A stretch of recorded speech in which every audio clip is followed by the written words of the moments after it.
Jag vågar uppstå Florida. Oj, oj!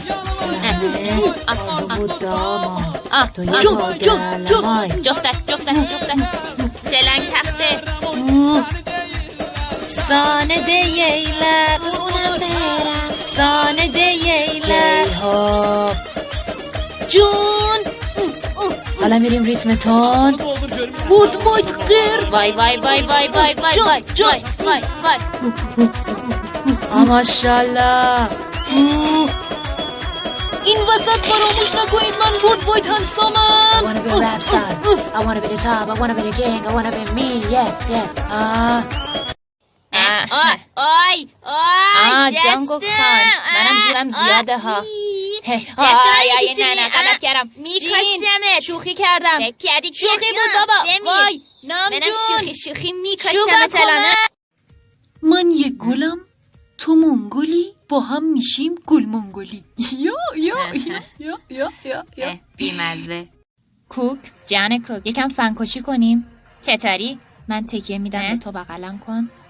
فنا خودشون میمیره من خوب نمیبینم ولی سرت چه خوبی میده با چی شستی؟ با شامپو what the fuck ای جرماز جانم من گم شده ببین کی اینجاست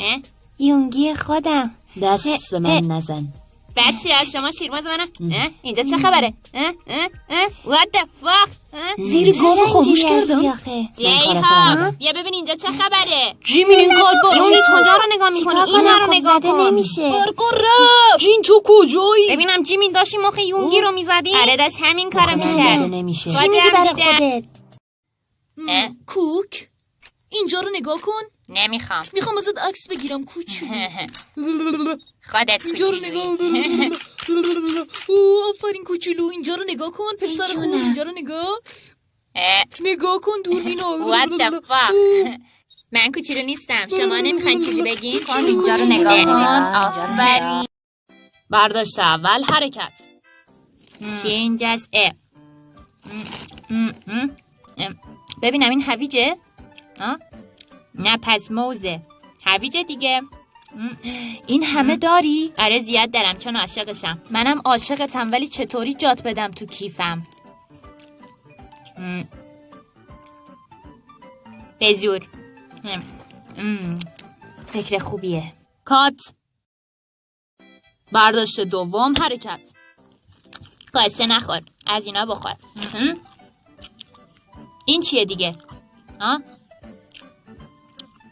هویجه دیگه گشنمه بابا یه چیز درست حسابی بده بخورم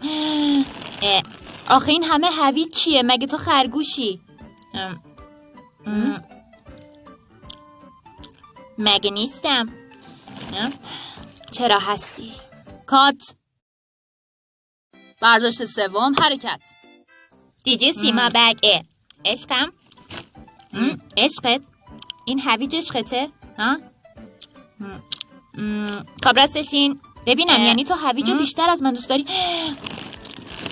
کوک زود باش انتخاب کن منو یا این هویجا رو سخت شد که شیرماز انتخاب میکنم کات وای جان این جذابه کیه؟ عزیزم میتونم شماره تو این که خودمم جین باز تو آینه دیدی؟ به تو چه؟